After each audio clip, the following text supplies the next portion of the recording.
Greece handed over the Olympic torch to China today in a ceremony at the site of the first modern Olympics in 1896.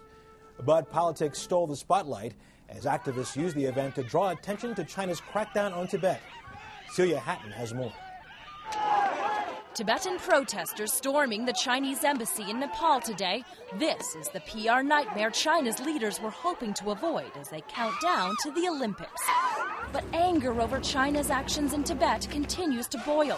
From India, where Tibetan exiles staged a fake torch relay today, to Greece, where demonstrators scuffled with police as the real torch left Athens to land in Tiananmen Square at the start of a 2-month tour of China.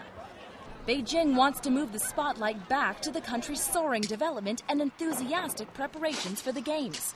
So it's tightening controls on the foreign media, barring reporters from Tibet. Are you going to have an entire province under lockdown just so this torch can look nice on its way up Mount Everest? That's not really what the world is expecting here. Many believe China's leaders were caught off guard by the widespread protests. China is really facing something it hasn't seen in Tibet for 40 years or so.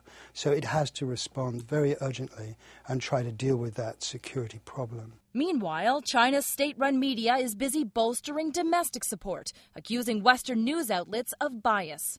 That anger's been felt by CBS News at its office in Beijing. Here, an assistant taking a phone call from a Chinese citizen complaining that, in his words, American broadcast companies want to hurt China to prevent other countries from coming to the Olympics. With less than 5 months to go before the Olympics begin, there's a strong possibility Tibet will remain under heavy police lockdown while the Games are being celebrated on the other side of the country in Beijing, making it almost impossible for China to fulfill its role as the perfect Olympic host with absolutely nothing to hide.